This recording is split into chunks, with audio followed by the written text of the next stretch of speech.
He is France. I am Vlad. And this is Let's Talk Battle Rap podcast brought to you by letstalkbattlerap.com. On today's show, it's everything Canadian. All right. We're going to be going over Blackout 8. We're going to be going over all the battles, all the storylines, all the intricacies. So dig in, go get your Canadian bacon, your Tim Hortons and ride out with your boys. All right. Now, before we go, let's talk to letstalkbattlerap.com, the only place where you'll get exclusive articles, event recaps, battle ratings, stats, and facts. That's letstalkbattlerap.com. And now, without any further ado, I bring to you my main man on his B-Day, Frizzy. What up, player? Yes, man. We made it around the sun for another year. Blessed to be here. I'm saying we're in the eras of the 30s. Another 365 player. And 365, 31 Savage. Woo, 31 Savage. You are now in your 30s. Congratulations to you. You are old man now. Yeah. I can't feeling, yo? I feel good, man. You know what I'm saying? I came to visit the Bronx, came to see the fam. You know what I'm saying? That's why you see a little different background than normal. You know, you got orchids in the background, look like a real human. You know what I'm saying? You got a touch of life there. Yeah, I'm definitely gonna go. You know what I'm saying? Visit some folks later uptown. You know what I'm saying? Get some of that uptown love. And I hear that. And some of that downtown love too. You know what I'm saying? Nah, no downtown. I'm gonna stay in Harlem. I'm probably gonna go to like Harlem Tavern or something. Oh, you missed that double entendre, huh? Listen, I miss Harlem. I miss Harlem. Period. If I could, I would live in Harlem. I love Harlem. You know what I'm saying? You would. I got my favorite hookah spot. I got my favorite bars. It's not that far away from all the Latino activities. I could just go up and just, you know what I'm saying? I could go and get all that pop. You know what I'm saying? My mother. Yeah, I can just take a train and I can get all that going if I want to. You know, I don't like it for a whole weekend. I like it for a little bit. Then I get out. You know what I'm saying? Then I get out. But you know, France trying to be a whole degenerate out here, man. Yeah, just for one quick day, you know what I'm saying? Nah, man, but congrats, you know what I'm saying? You made it to the Bronx. The post-flood apocalypse from New York City. It was bananas out here this past weekend. That was crazy, bro. I seen all the videos and pictures of Brooklyn, and I think like it kind of like spread over to like some areas in Jersey, like I think Hoboken. Yeah. I was just like, bro, what has happened? Like, where did this come from? Yo, people was riding on the bus. The water was in the bus. They had to stand on top of the chairs. It was nasty work out there, man. I feel sorry for all those cars that got flooded. People's cars who ain't working, man. Hope you got basement insurance because that thing, that came out of nowhere. Them jobs was like, still coming in today. Yeah, we'll pay you. Ain't got no PTO. Word, man. But we made it. We survived. And now it's time to get to this Blackout 8 recap, player. So let's get it cracking. Big shout outs to King of the Dot. I loved Blackout 8, man. I really and thoroughly enjoyed the event from start to finish, both days. Obviously, I like some battles more than others, and some performances more than others. But I missed Blackout. I missed King of the Dot. You know what I'm saying? It was very much needed in my life, and they're consistently keeping the spirit of Pat Stay alive with everything they do. Organic said it feels like he re-sparked or resaved like Canadian battle rap again with this chance to bring everybody together and the unity. His family was there. It's just the energy is very well over there. You know what I'm saying? No, absolutely. You can even see it too with Pat Stay's brother being there. And I saw a clip online from 15 Minutes of Fame where he embraced Geechi Gotti after the battle. But it wasn't just, hey, man, thank you for showing up. You can tell like they're still going through it up there, like, from the loss of Pat. And I think everyone getting together definitely greatly helps his family. His wife was there also, and she gets to feel all the love and on such an unfortunate situation, but it has galvanized the Canadian scene. And you can see it because we saw where King of the Dot was beforehand. I mean, they had the tournament, and other than that, they were pretty quiet. But since then, they had Long Live Pat Stay, Blackout 8, great success. And, it doesn't seem like they're going to stop. I don't think they're going to be doing an event every month or two, but give me 2-3 KOTD events a year. I'm more than happy. Thank you guys. Keep the quality high, keep the entertainment value high. I'm good with that. Yeah, So listen, whatever y'all pop doing out. right now, I'm happy. Thank you. I got an Yeah, alternative to all the yeah. bow, bow, bow, bow, bow. I got an alternative to all of that now. You know what I mean? Yeah, Frack. Shouts to Frack doing the commentary on his ISO, but he did say that too, that he feels like there's a space of diversity right now within the culture, which is healthy, and I think it's needed because we like the diverse catalog of just like you get different type of style clashes, different environments, crowds, and cities, and it's a little bit refreshing. You know what I'm saying? So if King of Dot could come out once every 4 months, once every 6 months, I'm very content. You know what I'm I'm here, saying? man. I'm here for it. And big shout outs to Frag because doing commentary by yourself for an event that you can't give predictions to has to be one of the hardest things possible. I just see like Frag was like, hey, look, the battles could do the blogger's job. And I never take offense to none of that stuff. But I want to say I don't think there's many people that in media that do commentary that can be by themselves like that. So in fact, you're right, Frag. You're not doing our job. You're doing something that we can't do. All right. You know what I'm Yo, saying? he's up there 4 hours by himself talking about Five. that five. Five. Yo, Frack, I can't even get mad at you for getting wasted that first night. Your nerves must have been on end. Yo, Frack looked crazy that night, son. Yo, he looked like he As the just night came out of a as the night progressed, the hat started to lean more. The hair started to get a little bit more drooped down.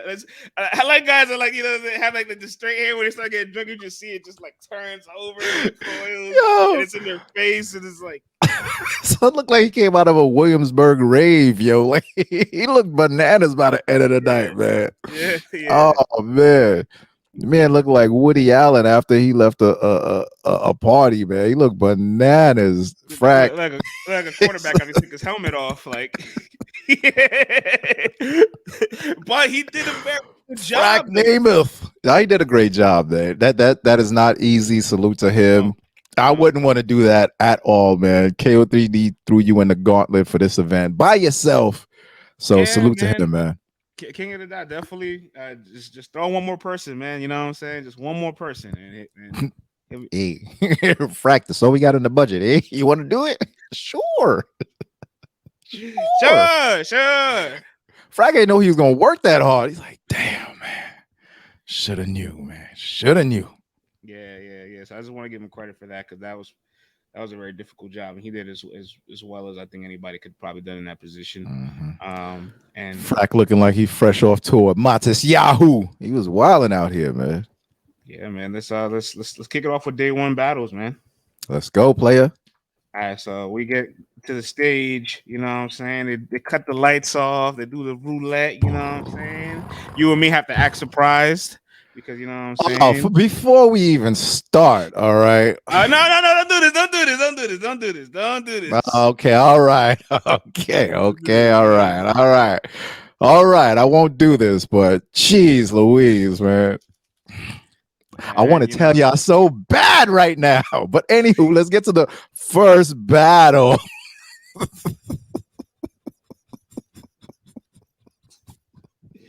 Hey, come on, man. We're in media, man. You know what I'm saying? We just be knowing stuff. It happens. You know? Yeah. Some of us So, you know, don't like to know, but we end up fair enough. kind of knowing. But Fair anywho, enough. go. Yeah, let's So first battle. Let's go. Mike P and the Saurus hit the stage, That and was a shocker. I was like, Oh my, the two guys who were just going at it on Twitter the last few days out of nowhere. yeah, couldn't believe it. Couldn't believe it. What a shock, Macaulay Culkin. Yeah, so Mike P sets things off, has a pretty solid first round, and then Thesaurus's first round, he's just in his multi-syllabic acrobatic bag. You know what I'm saying?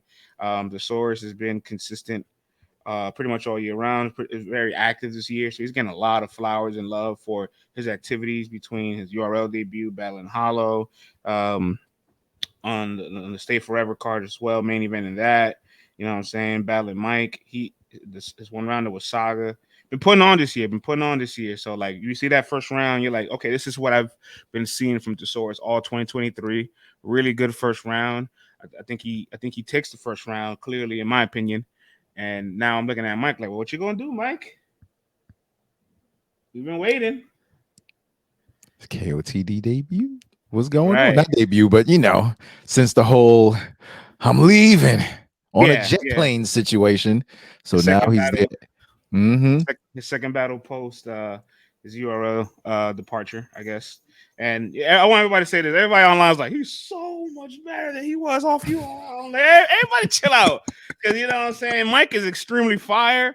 The problem is he's actually been this fire. Y'all just haven't noticed. It's the You know what same I'm saying? Mike, man. They just letting they're letting the hatred for URL is seeping out by now elevating Mike's stuff. But people who've been watching Mike know that Mike's been dope for a minute. You know what I'm saying? People just Yeah.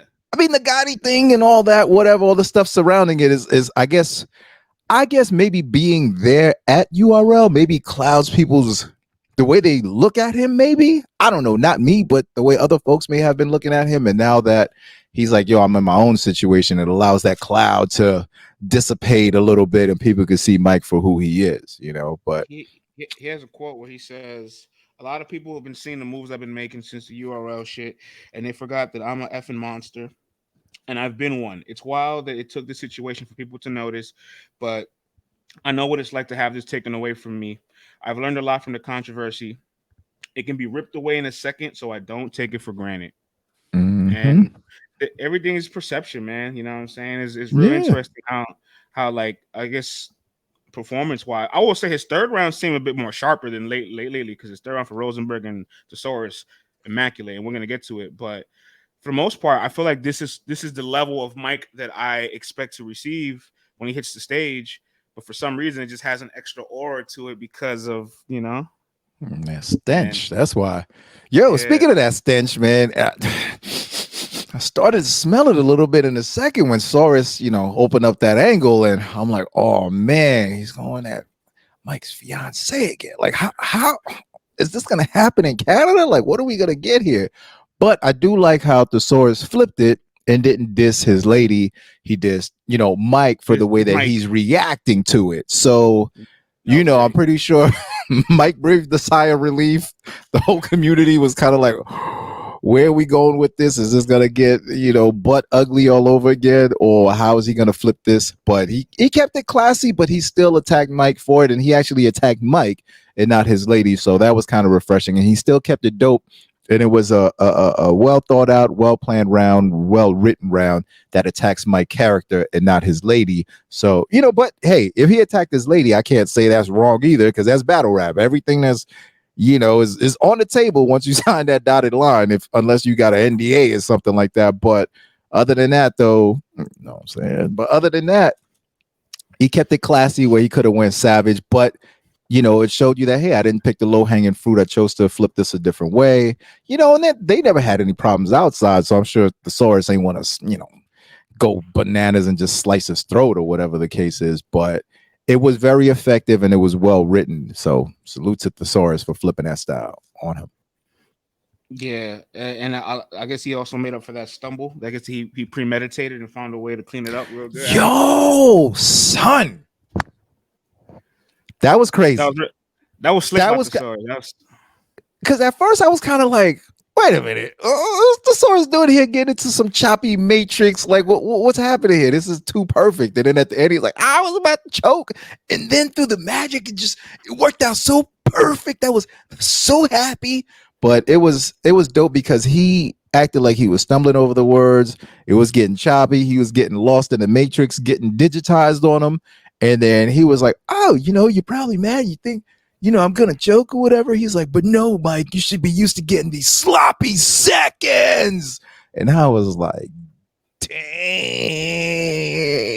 Although he kept it classy and professional for that second round, that bar right there was just, and the way that it happened with him coming off of, a choke that wasn't gonna happen by accident, it wasn't premeditated.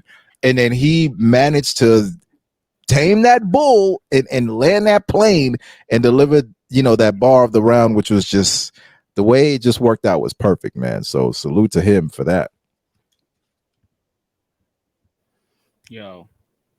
Honestly, the second round is kind of close, but I gave it to Mike though. but Mm-hmm. very good second round. And then Mike just takes off in the third. Yeah. Absolutely No. takes. Absolutely, you're not who you say you is when you came to URL to the culture. So I pull out a blade and sculpture, pay homage to the Greek, and make a sophisticated sculpture. Like, Sculpture. Yeah. ooh, Nah, Mike was he going there he's too. he's figured out like from that and the rows on the inside, rows on the outside, Mm-hmm. like something about his third rounds. He starts it off real like in an interesting pace that leads to like a heavy haymaker, and he just takes off from there. Takes off from there. Like it really followed the same formula of his Rosenberg third. So I think he put a real good exclamation on it. I like the Mike P's riding uphill from this battle. And the third round for me was definitely the statement. I had him winning that round clear, and I think that's what closing out the battle strong like that really gives you the advantage because our Twitter poll has it like really lopsided. To be honest, he's winning 75% to the Saurus 25%. But I thought the Saurus did good. Wow. I thought I thought that he. battle was a lot closer than that. I agree. I feel like the Saurus did a little bit more to earn more than 25%. Like his first round, I got him winning that clear. In his second round, this is competitive. France, I low key. To me, this battle is a competitive battle. Yeah. Now, the 75%, I don't know if they're saying, hey, I edged Mike P by a hair or a couple of points or whatever, but you would think that with a battle this close, it might be a little bit closer, but it is how it is. The people vote how they vote. And that's why, voting polls sometimes do tell numbers, but other times I'm kind of like, it's a bigger disparity than I thought it would be, but Use them eyeballs and them ears, man. You know what I'm saying? The numbers will speak for one thing, but use your judgment at the end of the day. oh, you know And what I've been seeing? Speaking of yeah, Twitter polls and all that stuff. Now, and you were asking me about this. I was already knocked out about putting that option of I did not see the battle. I just want to see who's leading the votes and stuff like that.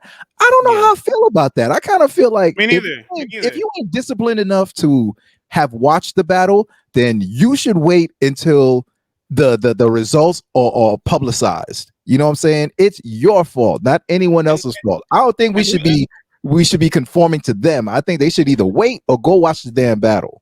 and who's to say just because I have that option there that I could You're confirm still not someone's gonna gonna pick click the it. person that you like. Yeah. Like, how can I confirm that somebody's gonna click it without watching it though? You know what I'm saying? I feel like it dilutes the entire thing. I won't get a proper percentage of Yeah. who's actually winning. So I don't like that option, me personally. But I've been seeing a lot of people say that. And personally, if you want to see what happened, like just go watch the Watch battle the and come battle. back. Watch the Watch the battle, battle. yo. That's Watch the it. battle and come back. Like you shouldn't be voting anyway. So I'm like, saying, man. yeah, it's your problem, man. Respectfully. Come Um, on. Yeah, that's their problem, bro. We ain't conforming to them, man. kick things off with Arsenal franchise. I'm gonna go grab the charge. I'll be right back. Go for it, player. Oh man, Arsenal versus franchise. Another battle that I did not know was gonna happen. So I was thoroughly surprised. Um, I do have to say, man, for my personal, this battle didn't live up to what I thought it could because you know, I've seen Arsenal just put on. Like he literally just put on the last time I saw him performing versus B Magic, and he seemed reinvigorated. And with Arsenal, he's such in a place in his career now that he's done everything. So you don't know if you're gonna get Ars who's actually showing up here to really put on a display and a demonstration, or hey, if Ars is coming up here and he's gonna give you the bare minimum and show face, people will love to see him and all of that stuff. He brings brand recognition and name value to a card every time. But this time, man, it was just not what we were expecting.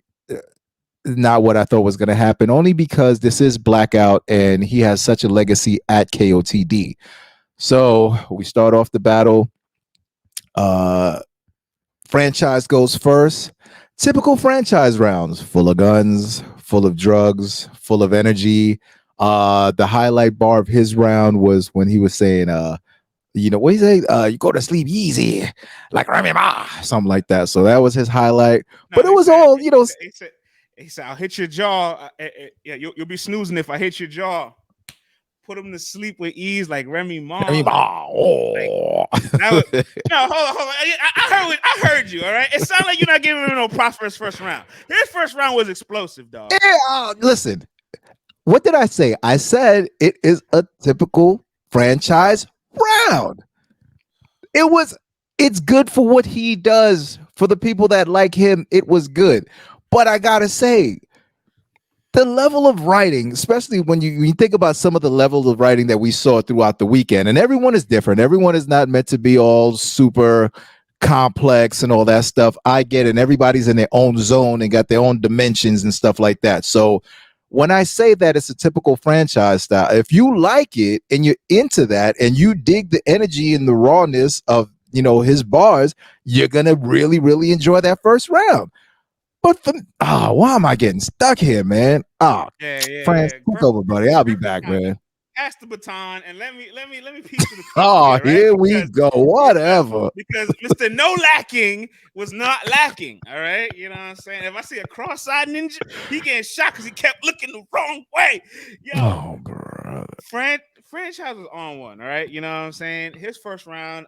Explosive out the gate. I felt like he could not miss. He was clicking on all cylinders. It felt like the crowd invigorated him and he was like ready to return and they were ready to receive him. And there ain't no way I'm about to be criticizing franchise right now when Arsonal spit a 45-second first round, bruh. The hell was that? What in the hell was that? You know what I'm saying? I will admit though, his second and third round. All right, we got Vlad back. Hey, right, Vlad, stop lying, bro. Why are you lying to the folks, bro? You keep telling them it was fire, bro. It was fire for what franchise does, bro.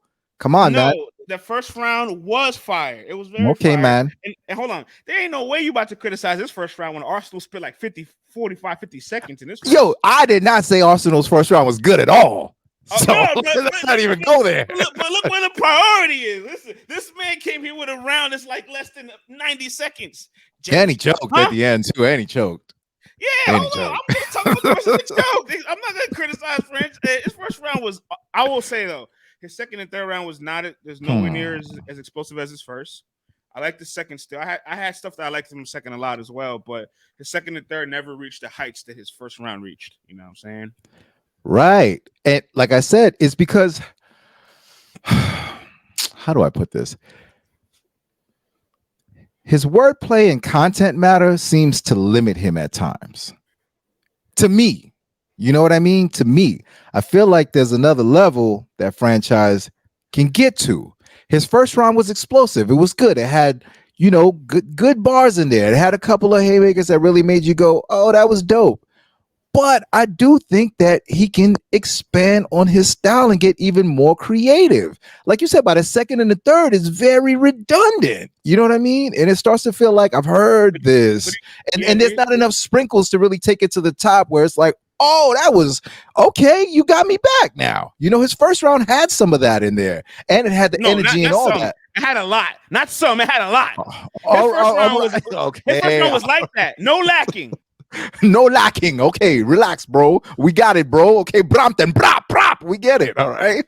It was good. It was good.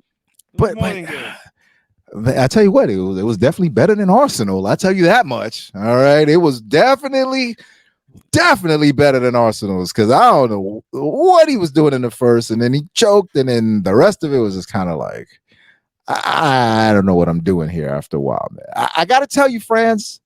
I wasn't a fan of this. Outside of Dino's first round, wasn't really a fan of this battle. Gotta keep it 100.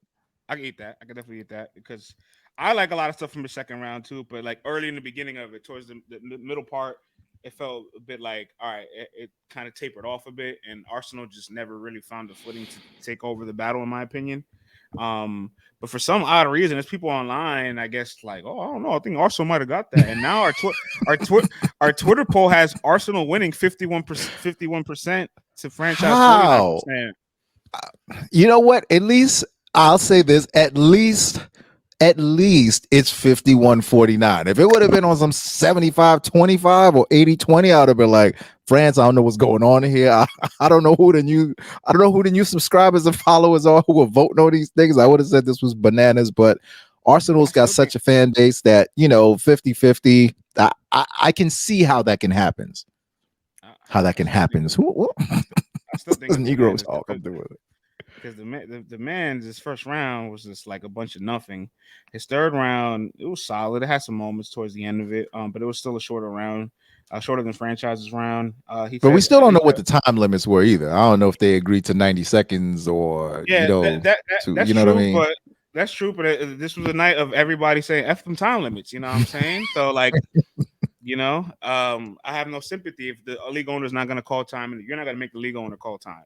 So Yeah, because Organic was asking everyone beforehand, you want me to be strict with the time, lenient, you don't care, and they all came to their agreement. So whether it was a 90-second battle, 2-minute man, battle, they man, weren't caring about the clock. So bring back time limits. That's all I gotta say. But mm. also Arsenal was like Yugoslavia shooter. I got my Luka. He's not even from Yugoslavia. He's not even from Yugoslavia. Did they react? No, Okay, all right. I was just asking. I was wondering if they no, knew if because Slovenia and Yugoslavia are two different countries. no. They probably would know better up there than we would down here. You know what I'm saying? I bet you if he did that in America, everyone would have went crazy. No, man. Slovenia got its independence from Yugoslavia Oh my in gosh! Here we 1991. go. All Here right. we So, go. like, all right. Let me chill out. Let me chill out. Let me chill Hey, out. like this is not the Mavs podcast, all right, man. Oh All my right. gosh! But I let you If you know, guys didn't know, France has another podcast called the Long Live Luca podcast. That's just yeah, him. He records it and he listens to it himself. He doesn't put it out because he has that yeah, much love for Luca. So yeah. yeah. Well, I'm also educated. Oh, All right. excuse me, big dog. Okay. Okay. You're not gonna tell me from one place that he's not. The fuck.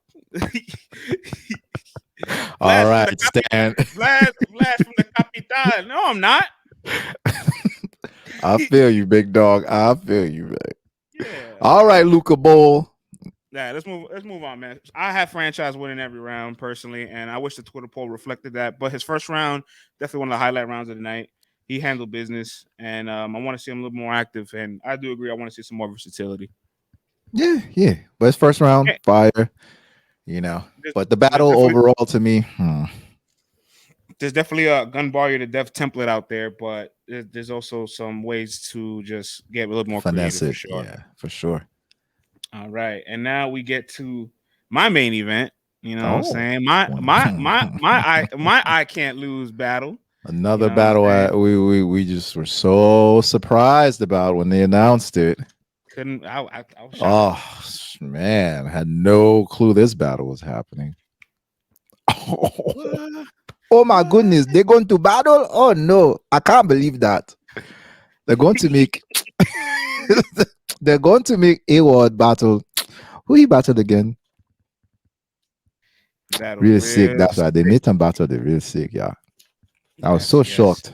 Had no clue, France. No clue it was happening. Man, this is Real Sikh's second time on King of the Dot this year. I believe this is his now fourth battle of the year, and he was very well. He's very well rested. He was chilling, just sitting there waiting. Meanwhile, A.Ward going through an Ultimate Madness gauntlet against some names too, man. Not no bums. No, not at all. And so Real Sikh, Ward tripping, man. Real Sikh in his Michael Jordan voice. I took that personal. Why would you take me at the end of a run? What do you think? What do you think I am? What do you think that I am? You could just. Why would he take me at the end of that run? Yeah, I mean, there's a couple people like Chilla and Danny that were on runs, and they're like, "Let me take Real Sikh." And he's like, "Why would you? You know I fuck runs up, right? You know I fuck runs up." You seen what happened with Danny? Yeah, that was crazy. You feel me? Chilla John, Chilla lucky, you know what I'm saying? Chilla very lucky. Could have cost him. And here comes Kimsey. Hey, here, Real Sikh. Yep, right after. Yep. Yeah. So I see. A.Ward doesn't let the coin flip. I guess he elects to go first and was ready to take the tone. And before we start with anything, I want to just say I hate that move. Not just him, just in general. I don't think that move ever pays off, bro. You know what I'm saying? You could point to Hitman Holla this year doing it to Easy. You could point to Easy and Geechi doing it. You could point to several examples. Tay-Rock and Danny. So many battles. I can list you so many battles if you give me like a little bit of time. I could probably give you like 30 battles where somebody decides, let me go first, and then arguably loses the first round in the building clear because of momentum or content. And it's like I don't feel like that precedent of let me snatch momentum is it pays off because it's a long battle. It's 6 rounds. You have to find a way to get momentum back at some point. You're not going to get at the beginning of the battle. Right. So I was a little shocked too, man, when he decided to go first, especially because he's also a rebuttaler. So it's like you're taking away one of your opportunities to do one of your main strong points, which he really didn't do that much of it in this battle. So I guess, it wasn't the most important thing on his mind, but round. I was a little surprised though. Yeah, second round, but he didn't do it in the first. I mean, obviously he didn't do it in the first, but he didn't do it in the third either. So, I was just like, why would he take away one of his strong points?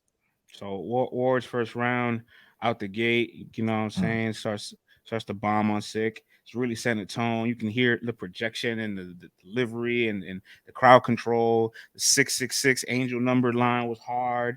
You know what I'm saying? Then he a couple more bars I'm leaving out. I want to get to. I have it all written down, but I want to get to the angle first because then he opens up the angle where he looks to organic and then it's literally saying this is the easy league, right? Where the fans don't boo and we're here known for slap box and all that stuff. And he's like, what you say? Like? I ain't saying this to you. I'm quoting what he said on URL against Chilla Jones, and the whole crowd was like, "Oh!" They're like, "Boo!" And then A.Ward goes, "Boo, boo!" And they go, "Boo!" And I'm like, "Yo, yeah." He's egging them on. I'm like, "Come on, man! You can't be the one starting the boo chant. What are we doing here?" No, it worked though because it showed two things. It showed crowd control, and it also showed you said they don't boo. Watch them boo you. And I'm not gonna lie, that one I was like, oh shit. And Six just laughing. Six like, yeah, come on, yeah, I said it.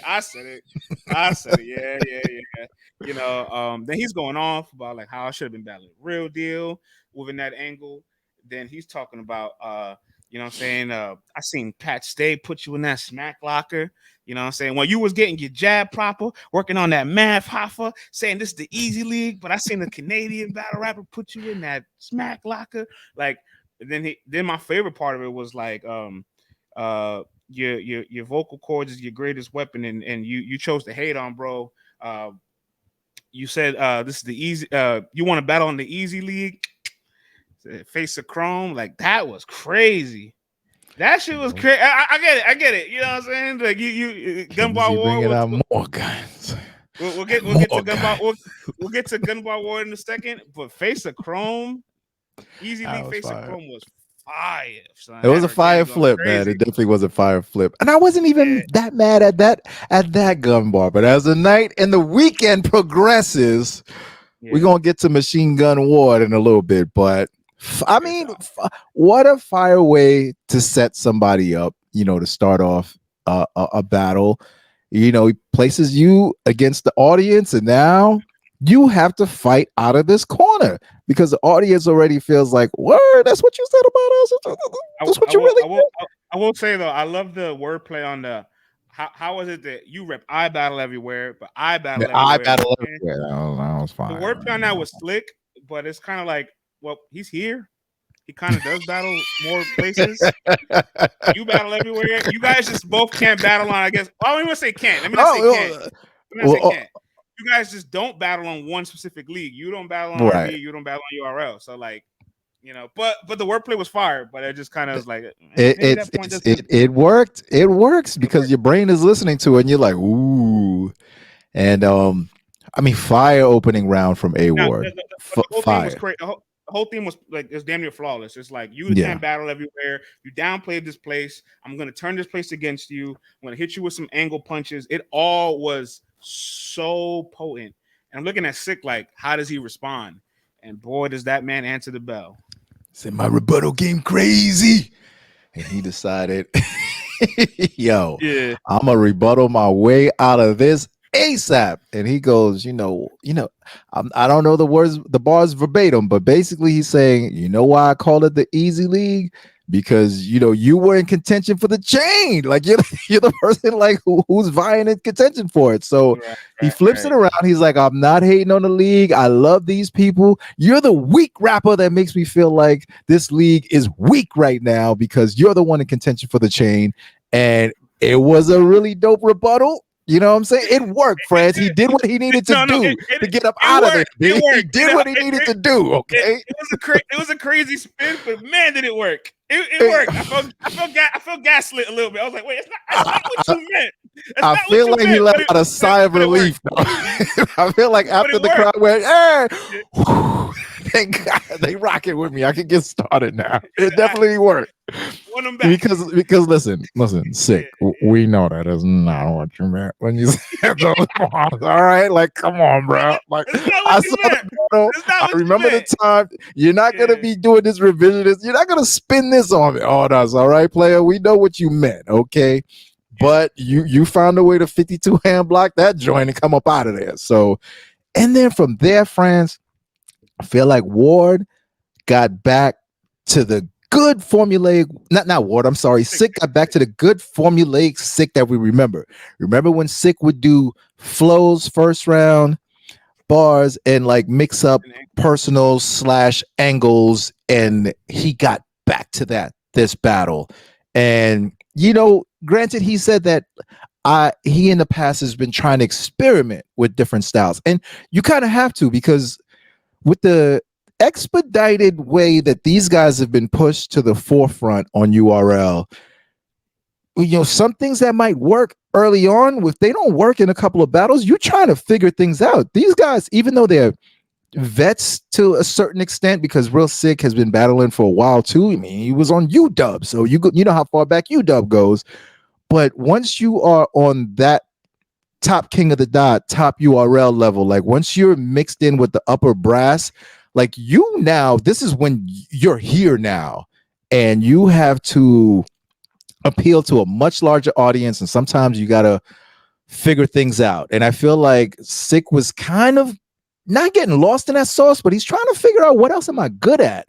And in this battle, he said, I'm going to focus on the styles that got me there, made me good, and really just focusing on that. And that first round was flows, and mo flows, mixing with the punches and the bars and this and that. And what I love about Sikh's style in that, after he does the rebuttal, it's like, oh, what should I be going to do? So everything just kept inclining. You know what I'm saying?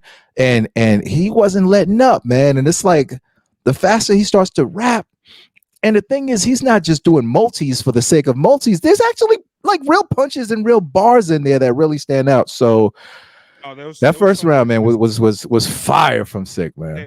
There was a whole air out my joint, like I'm cracking my knuckles. Oh, come on, man. Come on, bro. Undertaker music, get your bell rung and your organ set. That was bro. That was crazy. That might have been the one for you. Might have been, man. Might have been. I mean, well, along with everything he was doing, when I heard that, I said, "Damn, that was creative, man." He also had a 666 bar as well. That see, I don't know. I think it was written. It just it sounded like a rebuttal just because obviously he went afterwards. A.Ward having one, and it really got the room to react, because that's perfectly like, oh, we're both aligned. We're both thinking about some of the same things. So like that 666 bar was like the beginning of the takeoff. He like. And damn you, he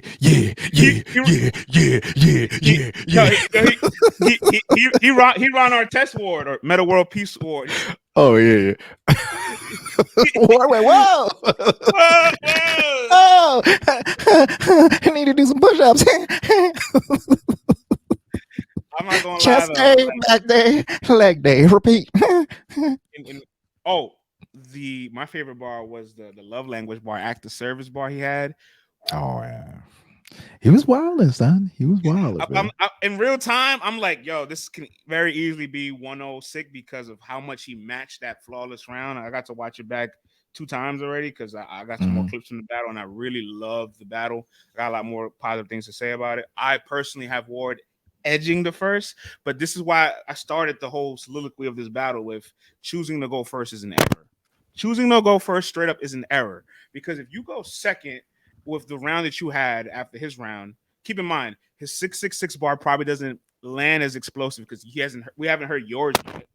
He doesn't get the rebuttal off. He will probably still rebuttal the angle, but in the second round, not the first. You know what I'm saying? And you get to end the room with what you just presented us. You know what I'm saying? So now it's he has to swing momentum back into his favor as opposed to how do you match this? You know what I'm saying? So I think that vital error might have very much cost Ward the battle when you continue to break down the other rounds. But that first round's competitive as fuck. Like I still got Ward edging it. It's a super close razor's edge round.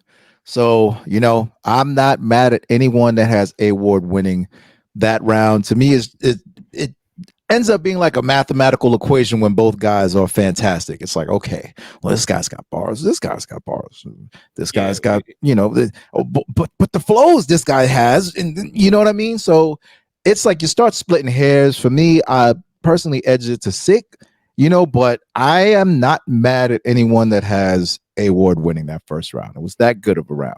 The whole battle itself is just a fire battle. Yeah, our Twitter poll right now has this battle 60% Real Sikh, 40% A.Ward. So that's a fair debatable. It's fair enough, yeah. Right. So Ward's second round kicks off. Oh, by the way, Real Sikh had a bar where he was like, you listen to Logic.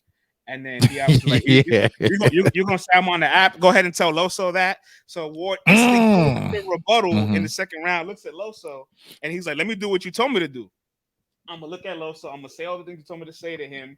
And then I'm going to, wow, you're right. I have no logic. And everybody's like, I don't listen to Logic. Yeah. That Logic bar, that Logic rebuttal, clutch. Very much needed. Very much needed. Mo guns. Brap, brap.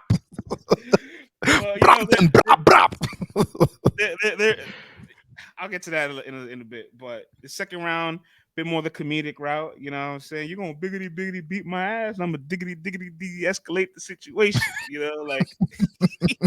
So I got a lot of versatility from his second round, a nice amount of jokes and humor. It really lightened things up. Some good punchlines in there too, and I'm looking at Real Sikh second round, and it started a little bit slow, but then it really started to heat up, and he had that pronouns bar that was fucking he had oh my god, like Real Sikh's a little crazy, Real Sikh's writing in this battle, like it's probably his best display of writing. Everybody's calling it his best performance. I want to step back to actually analyze his catalog before I say this is the best. But I could definitely say on a writing level, if I'm going to go back and read these lyrics once they're posted on Genius, it might be his best writing for sure. It was on point, man. It was. He ain't slow down, B.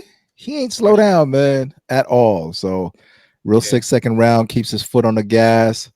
And like I say, he's just barring up this time because the first round is flows. This time he's barring you up. And it was an interesting. Everything was a concept with Sikh. Everything had purpose. You know what I'm saying? And I think you said earlier, like he has so much versatility that like you would like before, like you felt like he was trying to find what worked because he kept to a certain system or formula, and now he's kind of like, yo, I'm good at everything, so let me accentuate it in the proper format that it needs to be accentuated in. And it felt like every setup had purpose. Every punchline was layered. You know what I'm saying? Every little thing in between was perfect. Whether he wanted to put a little bit of humor or just say, let me get in this bag where I'm about to really rap, and you're going to get a barrage of fucking motifs, and you're going to follow me, and you're going to just nod your head and be hypnotized. Like, he found a way to just incorporate so much while the writing was better, too. You know what I'm saying? And I think he used a little more time too, because he's been having these 11 days to prepare, 12 days to prepare, and stuff like that. So I feel like with just a little bit more time, he gets some time to give you some more. You know, Sikh, you definitely clipped up some longer rounds against a wounded animal, though. You know what I'm saying? Here comes Manager Mike. Yeah, listen.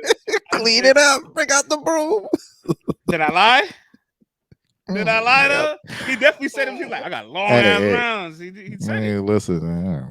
Your man chooses to take all these battles, man. We can't be feeling sorry for that cat, man. You know what I mean? Not at all. It's Sikh's job to be clipped up. You know what I'm saying? It's his job to put him down. You know what I'm saying? When you're a lion out there and you're hunting, and you see a wounded gazelle or a wounded old slow zebra, it's not the time for you to go, perhaps I should give him a chance because he's old and tired. You go, oh, look at this old motherfucker right here. Give me that leg, boy. And you drag him back to your family, man. That's what you do. I know. In the past, Sikh's like been on some like real honorable like stuff with his opponents. Like, yo, you got multiple battles. I won't start prepping until you're done, or I'm gonna stick to the time limits. No, I'm saying he's done that before. You know what I'm saying? I'm just saying he's done it before. I hear you. But when this battle came around, I'm like, he's not doing it this battle. He's not doing it this battle. And I knew he wasn't going to do it this battle. You know what I'm saying? So, it's his job not to, though. It's his. In the past, when he's done it, I've actually been like, nah, don't do that. You know what I'm saying? So I'm keeping the same energy. I'm glad that he did it, but I'm still like, 2 less minutes in the but he said himself, I didn't plan to have 4-minute rounds. I just started writing it, and it was just the way it came out. I was like, what about when you recited the bars and you looked at the clock and you saw it said 4? He went from amen to day jam. Them, yikes, man. Woo! Third round. A.Ward's third round. This, like you said earlier, Machine Gun Kelly, definitely a bit more gun bar cooked up in this Come round. On, man. What are you doing now? But there is a lot of little layered writing from some of the gun lines too. Obviously, like the 1, 2, 3 kid flip he had, the Eagles bar. Second the Eagles bar, you really got to be in the football to really follow that one, man, because I had to see a whole diagram explanation on Twitter, and I'm like, oh yeah, dope, makes sense. I got some of these bars written down. Let me go ahead and pull up A.Ward's third, because like I'm not gonna lie, of course there was a lot of gun bars, but like I got feel the like whole round on your phone, Miss Hustle. Nah. Hilarious. Nah, but I've also felt like there was a bunch of little sneaky liners in between it where it was like, yo, hold up, like this kind of got lost in the sauce. Like I just said the 1, 2, 3 kid bar. Everybody, all the battlers, you see Nitty's face, you see Sikh's face, you see JC's face. They love that. Isn't it crazy how a 38 can make a regular guy feel special inside? Everybody loved that bar. It was like, gun bar or not, that shit crazy. They're like, damn, I might think about that. Sikh was like, even Sikh had to grab him. It's going crazy. There's this line that I had here from him that I liked.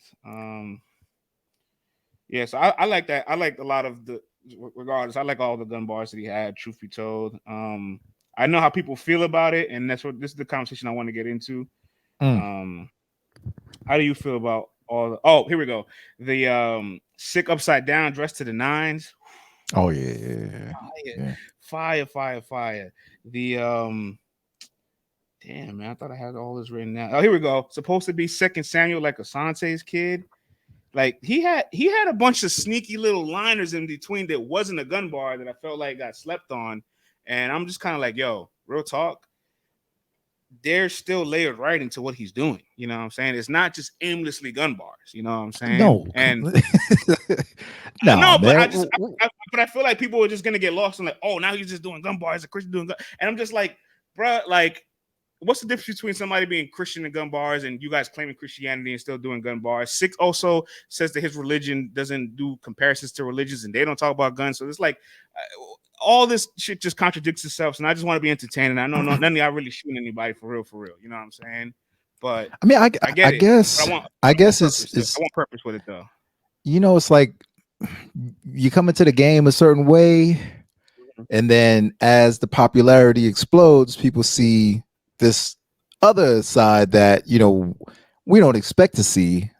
And once that starts happening, and I don't want to say that he was just speaking against, you know, guns and folks who use gun bars in their rhymes and stuff like that, but, you know, at times he would definitely make it a point to stand on the other side. But now it's like that it's being embraced for the time being in fun. But, you know, it's fun to do these bars. And I don't care what anyone says. Battle rap has turned into how can I figuratively, kill you with imaginary weapons and stuff like that for a majority of the bars? It's fine. I accept it. I get it. This is what we're doing. But when you start off being on the other side of the fence with that, but now you see how much fun people are having on that side of the fence with it. It's kind of like certain people are going to use it as a way to take away from, his bars, his style, his victories and stuff like that. And that's on them because it's all in how you interpret it. Some people base rappers strictly a part of it might be based off character and how they feel like, oh, you're changing as a person per se. And so that is what it is. But in the entertainment field, his gun bars are entertaining, and he still has tons of crafty writing in there. So it's like, I guess, and let's keep it real, man. All these Christians out here in this country, man, majority of them own guns. Ones that out here blasting things all willy-nilly. You know what I'm saying? So it's like, if you ask me, Vlad, you want to bet 10 racks, does Ward have a in the crib? I'm pretty sure he does. All right. I'm sure he doesn't have farmland and cows and this and that, and he doesn't have a way to protect him and his wife and his property. All right. So he probably has more hammers in his crib than all of these dudes who live in the projects claiming to be doing that. You know what I'm saying? So, but when you start bringing out the Glock 40 and the 19s and this, and now you're starting to use them on your opponents, it starts to look a different way than just saying, I'm holding down my crib, and if you run in my house, this is what I'm gonna do. You feel me on that?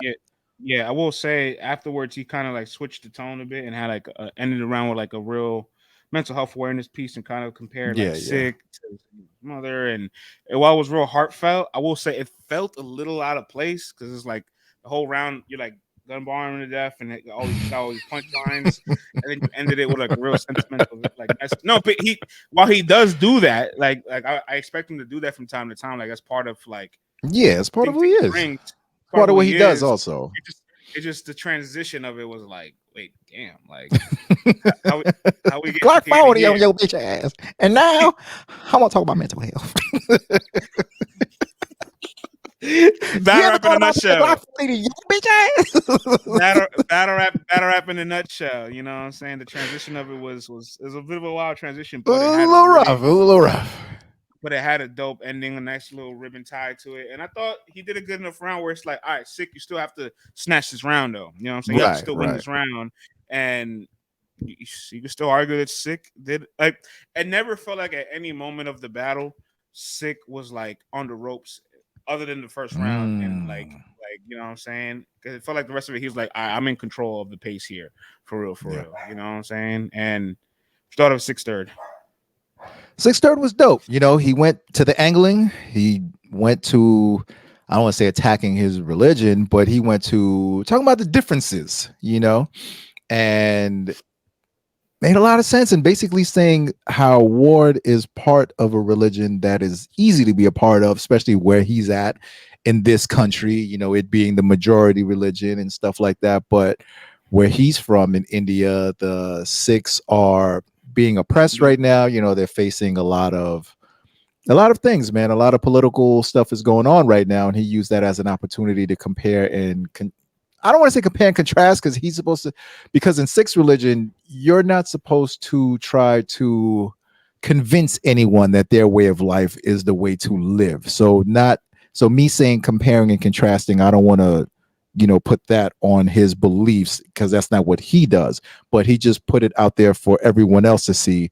This is what Sikhs do. This is what Christians do. And where are you falling on this line? So I thought it was dope. I thought he went back to being very focused, and he also had his message that he wanted to deliver. But unlike Ward, who started out blam and them blammers, at the beginning of the round, it's like Sikh said, "Hey man, here's my story. This is my ghetto story. Listen to it." Sikh's message was able to like just it felt more on theme with his round. You know what I'm saying? Right. And I will say, I still feel like the battle is extremely competitive, and you could legitimately debate it for A-Ward, but this is real Sikh's moment more so. I feel like Real Sikh was probably the best performer of day one. You can argue of the weekend as well, but definitely day one for sure. And the poll may be real split, like 60-40, which shows this is debatable. I think this is one of the best battles of the year. You got to give Sikh his. You got to give both these guys their credit because for the last 3-4 years, like they have been able to consistently put up perennially one of the best battles of the year. Yep. This is a battle that once you heard about them talking about each other, you said this could be one of them ones. We have a clip of A.Ward on our show 3 years ago talking about battling Real Sikh, and everything he said 3 years ago was exactly how the battle turned out to be 3 years later. You know what I'm saying? With both of them becoming sharper and better at their game from 2020 to 2023. And you know, like manager had a side. Obviously, I got enough to argue here, but like I could honestly give Sikh the last 2 rounds. But you know, I think what I do want to get to here though is I could give Sikh the last 2 rounds, but the bigger message I want to get to here is one, Sikh is one of them guys, and he's been one of them guys. So make sure you put that respect on his name all the time. And 2, for Ward, I'm not looking at it as like, oh, like you oversaturated yourself or this run was not successful. No, like in the last 6 weeks, he battled Verb, Clips, and Real Sikh, and arguably has 2 battle of the year contenders, at least one between those battles, right? He has one of the biggest moments of the year, and you can argue that he won all those battles. You can't argue that he cleared anybody, but he didn't arguably lose all these battles neither. Right. And so I feel like that right there you need to salute that because that is extremely difficult. I think you should never prepare this short amount of time for that many high-level opponents again. But he survived the gauntlet, and I would say it's fairly successful. If I give him an A for his A-Verb performance, a C for his Clips performance, and a B for his Real Sikh performance, you know, I'm feeling pretty good about what he did over the last 6 weeks. So I'm seeing all the bloggers already ready to trash A.Ward or say like he's battling too much. Like, first off, y'all said he arguably has 2 battle of the year contenders. Then you say he has to sit down. It's like, bruh, like make it make sense, bruh. You know what I'm saying? We hold this man to such a high standard sometimes, or maybe just the microscope's been put on him after the Verb battle that everybody finds ways to nitpick things that he does. But this year, the opponents have gone up. Obviously, the resume is tougher. And you can still argue win-loss, he comes with it. He never is giving you a C-level performance. He's always going to be good. You know what I'm saying? Right. So I want to take that time to just dispel some of the narratives of hatred that he gets because I don't look at this battle like, oh, he lost. I look at it as he was really good and Real Sikh rose to the occasion and made it his moment, which you have to give credit to Sikh for that. Absolutely. Yeah. Real Sikh, man. Salute to you. You did a fantastic job. I saw your post-game interview. You know, everyone to talk about all my consecutive losses. Huh? What about my 3 wins in a row? How about that? I'm undefeated. I'm like, all right, Sikh. All right. You didn't have to say LTBR, but we feel you, player. All right. So here's your flowers. You're sitting right behind France in front of the AC. The orchids are right there, man. Salute to you, Real Sikh. And Sikh, listen, man. We feel like you're one of the. Well, I'm gonna speak for myself. This is what I told myself I'm gonna do. I'm gonna speak for myself and not just throw out we's, they, them's. Right? You can say me and you. We can say we. Okay, we feel like you are one of the best. So when we see that you're not exhibiting the best, well, we know you're trying to figure out your style and stuff, but we got to be honest when things are happening. You know what I mean? But you are back on track. And you are fired. And yes, the losses you had, some of them could be debated, but it was strictly off statistics. If the app says this and we're providing statistics, then that's what it is. But obviously, when people listen to the show and we get to speak about the battles, Real Sikh was good in the majority of those battles. It just the person might have edged them out or this or that. So I know the numbers look crazy online, but they are what they are. Once people can vote and the league that you're battling on is putting victories and losses based by these votes, well, we just crunching numbers. But when you listen to the show, we get to break down in detail, give you your props, and also give you your critique. So I want to salute to you. A.Ward, your last 6 weeks have been bananas. The Charlie Clips thing, I'm gonna just say, listen, man, both you and him. So whatever, that's a wash. It's not like Clips came out and was fantastic and you suffered for it for your, grueling schedule. Both you guys were mid-tunnel worthy. You know what I mean? But the Verb battle of the year contention, this battle, throw that up there too. So You know what I mean? The verb one, the clips one, you got caught in the clips trap, man. You got caught up If in there. Hey, listen, if in 6 weeks I'm battling on three major leagues against three high level opponents, and two of them come out, and all of them come out to be clear debatables, and two of them come out to be some of the best battles this year, that's a win, bro. Can't be That's a mad at win. that at all. You know how many people battle in the year and don't even have one battle to make it out for the year, and you were in the craziest time crunch ever. And you found a way to get two possibly, like that deserves a fuck ton of credit. So definitely want to see him get himself some more time for these kind of matches for sure. I'm glad he canceled the Holmesy battle because boy, Holmesy would have I'm windmilled a on that warrior. man. I'm a competitor. I'm a Nah, warrior.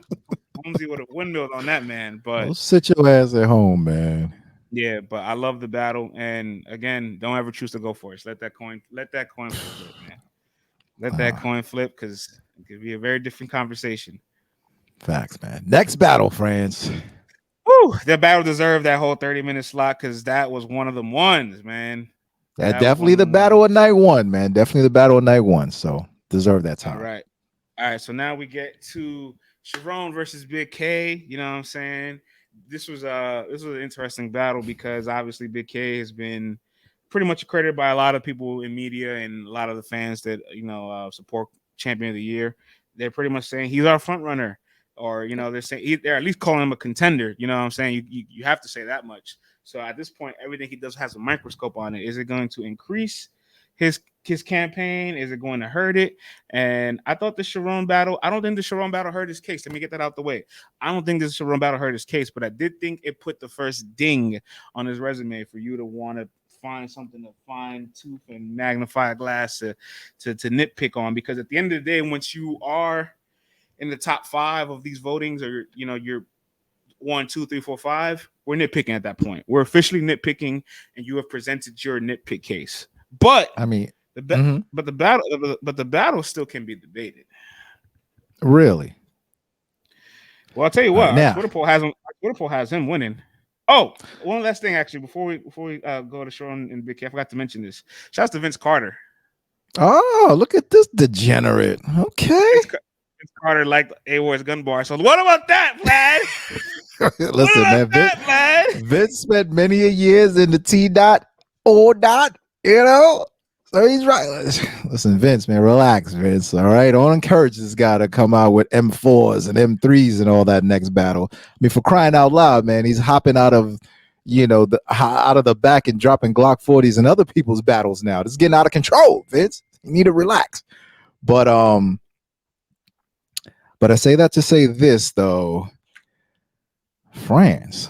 I mean, when you got your league owner, when Adam comes out there and says that we, meaning RBE and Big K, is bringing home this COTY, championship, the eyes start to look a little bit more and stuff. So, definitely another battle I was totally surprised was happening, France. And, I'm looking at this battle, and the first round, I'm like, yo, this joint is light from Big K. You know what I'm saying? Like, this is really light, very light. And I'm like, yo, Charron is going bananas this round one, man. Like, I mean, haymaker after haymaker, punch after punch after punch after punch. First round was a wash, yo. Wash. There's no debating Sharon, this first round at all. not at all. Sharon said this is gonna be the best 2-1 ever, like Tim Duncan. Come on, bro. Come on, bro. Come on, man. Come on, man. Come on, man. That was amazing. You really just said that right there, man. Come on, man. John was crazy, dog. His first round was just flooded with punchlines. Just flooded with punchlines and haymakers. Like Charron was serious, and it felt like Big K was like, I'm in Canada. All right, here we go. And this first round was just super light. That round one was a wash. What do you think of round two, player? I concur. Round two, he kicked it up a little bit more, but still like kind of left the door open. Big K. It was definitely better than his first round. His first round was nothing like a champion of the year level round. And I'm not gonna lie to No. you. not gonna lie to you. After his young ill first round, like his second and third round to now, like these last 5 rounds, I felt like it's very far away from the Big K I've seen in the first half of the year. So I just want to point that out. And I remember Titus said this on the podcast earlier this year when we found out Big K was battling Young Ill and on GTX. He was like, I'm not confident that as he continues to add on battles that like his material doesn't take a little bit of a dwindle from it, like it goes down a bit. You know what I'm saying? I'm not. He wasn't confident that he could sustain that high level of performance with a lot of battles for the year because it's easy when you battle in February, then you take 3 months off, you battle again in May, you know what I'm saying? Then you take another couple months off and you battle in August, but then after that, it's getting kind of crunch time, Getting you know what I'm hot in saying? here. So the second round against Charron was a good round. It was still a beatable round, but I don't feel like Charron fully closed the door on that second round either. I feel like he completely strayed away from everything that worked in the first round. So you could kind of have it 1-1, and I'm still kind of, I guess, yearning a little bit more from the battle, to be honest, at this point. Big K's third round, the whole solar panel bit, the humor, the Charron impersonation, the haymakers. Like he definitely put a bit of a stamp in that third round. But then Charron kind of follows up his third round. He's like, you don't know what's real.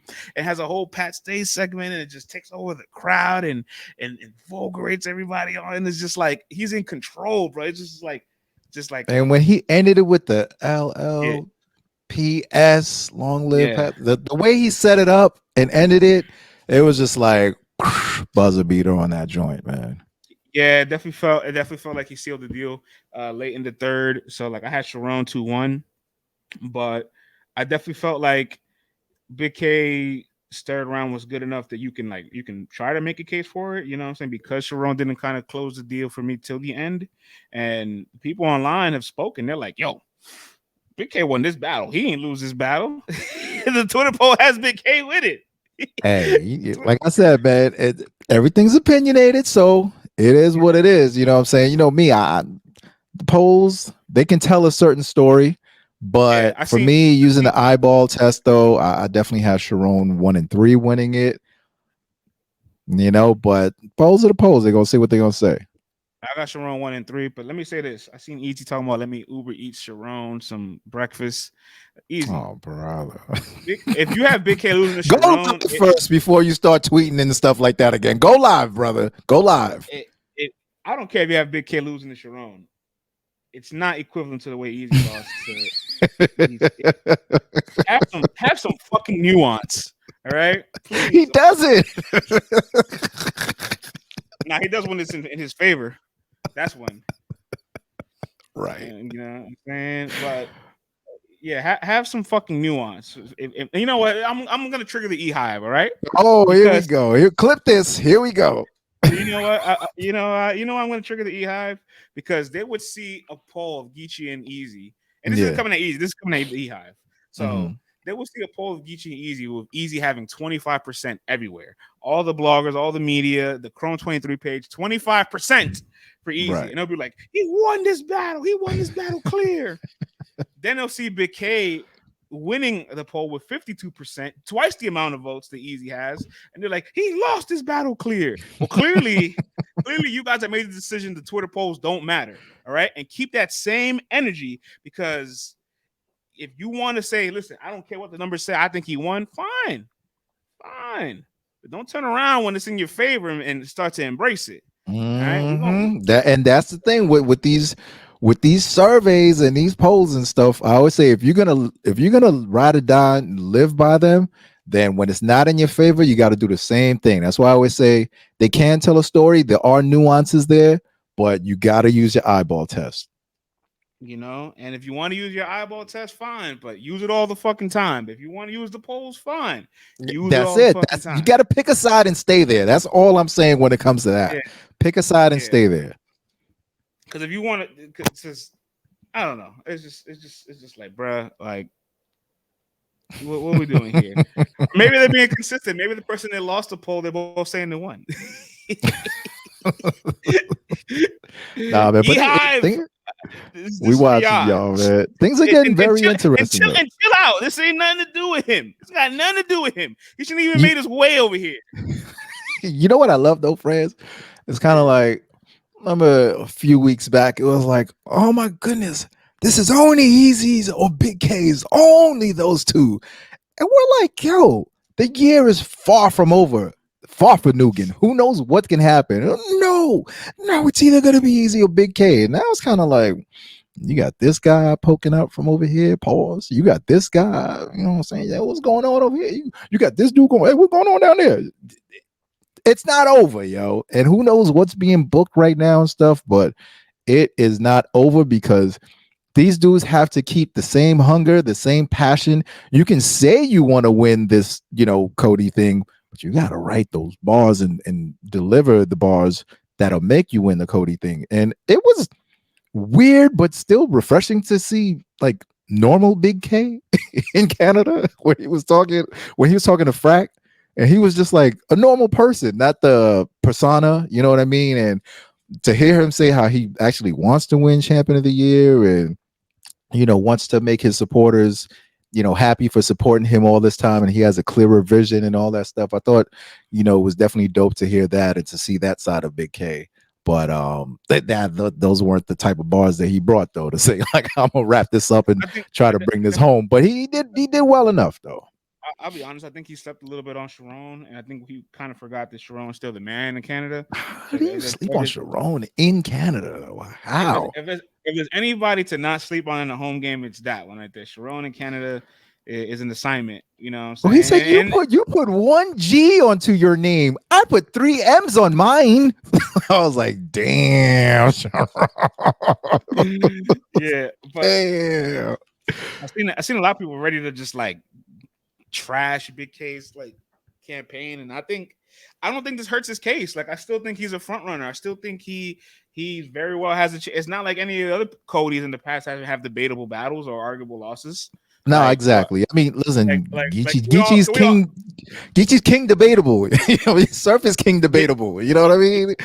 So Geechi's king debatable. Nitty had a judge loss. You know what I'm saying? Chilla Jones had some very difficult battles the year he won. So like, everybody, like, let's just chill out. Like, we have seen the person win this award with debatables or a loss. Like, it's not far fetched. Right. Like, this is definitely not the end all be all. If you're on that bandwagon of, he lost, it's over. No, it doesn't go like that. Every COTY person who's won has had either a loss by the culture or a really strong debatable.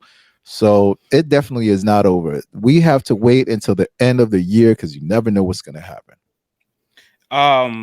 I did feel that way in the first round, though. In the first round, it definitely felt like, I was in 2 more rounds of this. I'm crazy right here, man. It was getting a little dark in the first. To a nerd bird, you know what I'm saying? Like, if you die to a nerd bird, it's gonna look crazy. But he fought and wiggled enough. You know what I'm saying? So he ain't die. He did not. Even Easy didn't die versus Geechi. He lost, but he still fought. He fought. You know what I'm saying? Yeah. So even if you get, this is what I'm saying. Keep on fighting, guys. Keep writing. Keep fighting. The race is not over. Definitely not over. There's still a whole quarter of the year left. Like, a lot can happen in the span of 3 months. So, the main event, Geechi Gotti versus Hollohan. It's a rough battle to get through on one person's side. You know what I'm saying? But Geechi was good. Geechi was very good. All right, we're gonna keep it nice and simple. Geechi Gotti's writing like he wants COTY. You know what I'm saying? Rounds 1 and 2, he was going El Stupido. And he said he had a talk with one of his partners and was like, listen, they're letting you into Canada. Everybody in Canada wants to see you. You have to bring the Geechi that they know and love. And that is exactly what he did. He did not say, all right, I'm just going to give y'all whatever. I'm going to hop in the Tesla and go on autopilot. No.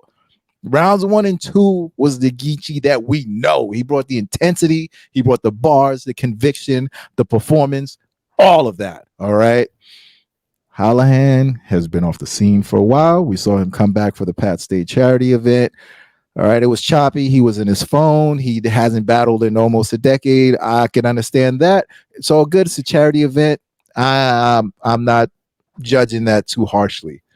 Like I said before this battle, I was cautiously optimistic. Now that the battle has happened, I can let you guys know I was being a professional, okay, by saying cautiously optimistic. I kind of thought it was going to go like this, when it did.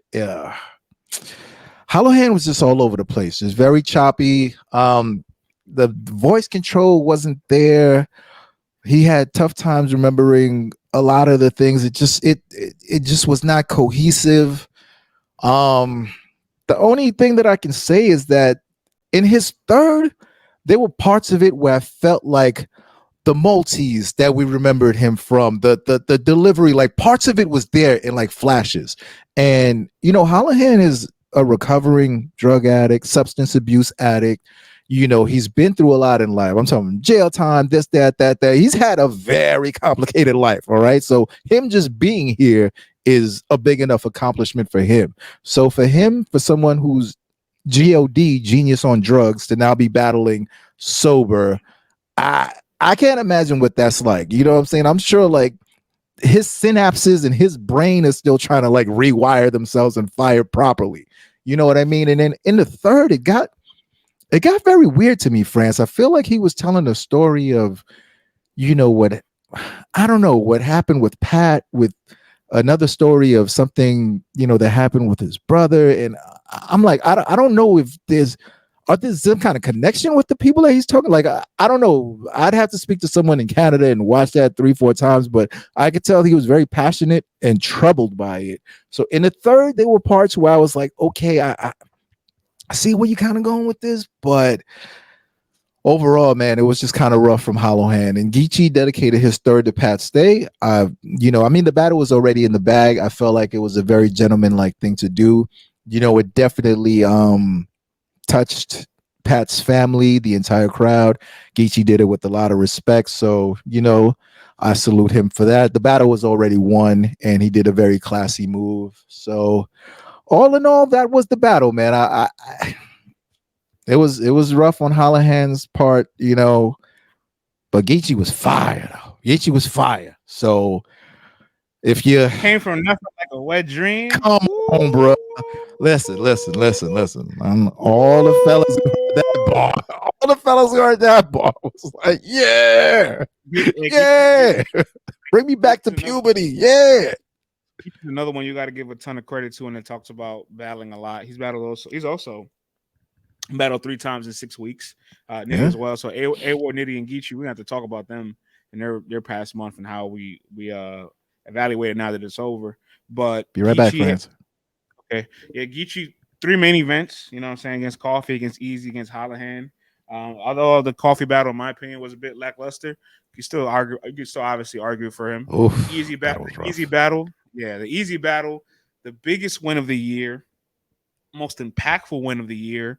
So like that easy battle can cover like 2-3 battles, bro.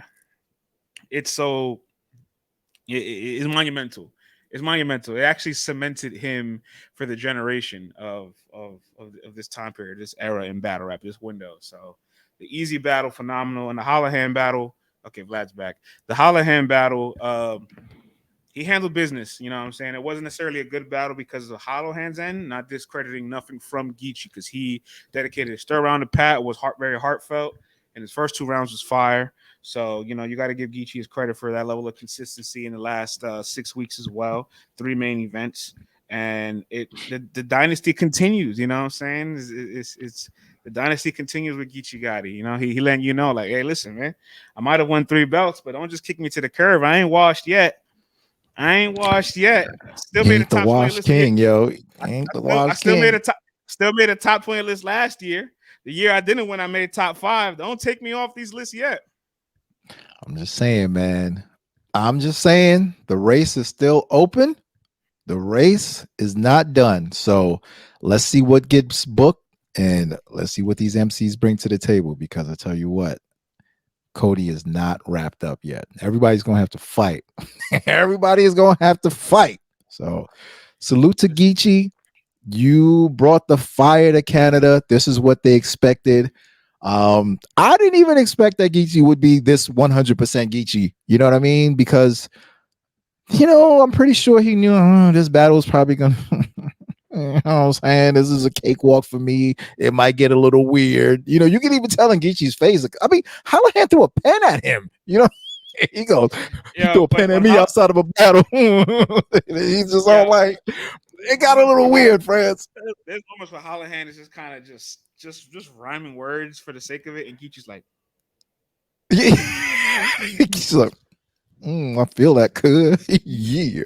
He's like, no, yeah. but Geechi really has taken in the embrace because when he came, his entrance. We didn't talk about his entrance, bruh. The hell? Just came in with the music, just like, yeah, I'm here, y'all. They embraced him so much. He showed him so much love for. He got to the stage, at the stage, the way past his family, his brother gave him that big hug after the he did not take that for granted. He wanted to give them a show. You know, he was gonna be in Canada for a month. He said, son, that's a reminder, Geechi. We love you here, Geechi. We do. We really rock with you. You get a ton of flowers here. But seeing the Hollohan performance and the Easy performance further confirms that you took your foot a little bit off the gas pedal when it came to Miss Brown. He admitted it. After he beat Easy, he was able to admit it. Yes, okay, I took it light on Shorty. All right, I did not want to kill her like that, and I knew what the mission was ahead of time. Like, we know what the deal is, man. Here's the thing: you watch enough battles, like we do, and people who dedicate their time to being fair people and accurately assessing battles through our eyes. We know when these guys are giving 100% maximum effort, and when it's just kind of like, all right, here's what it is. I'm here. Don't get mad at me. I'm gonna try to give y'all a little something. But he's definitely been turning it on, man. I mean, the Easy battle, this battle, the Fibu battle, like Geechi's had some really good battles this year, man. The Coffee one was a little ashy, but it was definitely an ashy battle. But come on, man. Like, we know what could have been done if you wanted it to be done, but we can't say that because what happened. But I will say this though, if he got 2-3 more battles and he stays at this level, the window's open. If he could get Hitman Holla for the end of the year, if Arsenal sounded like Uncle Ra now, yo. Sound like Uncle Ra. Yo, friends, if you hear Uncle Ra when he be interviewing these fools now, he sound like the NBA. He sound like the NBA ringer dudes. Good fucking battle. Man. That was the best battle of yours I've ever seen, but I can't give you a winner because I only saw one round. I was outside doing interviews. That was the best performance I've ever seen for one round because I was outside doing interviews, so I can't. What was that line? I came from nothing. I felt that in my soul. But shouts to Uncle Rob, man, for doing the people's work. He's everybody's uncle, man. We gotta go link up with that brother, man. I want to do a one-on-one sit down with Ra, yo. Yeah, we can do that. That dude's lived a hell of a life, man. I definitely want to do a one-on-one sit down with Uncle Ra, yo. There's definitely a lot of things on the LTBR to-do list, man, that we've got. You know what I mean? But yeah. Day one, France, overall, what you thought about it, player? It's giving me 8.5 energy. Mm-hmm. Yeah, that was crazy. That's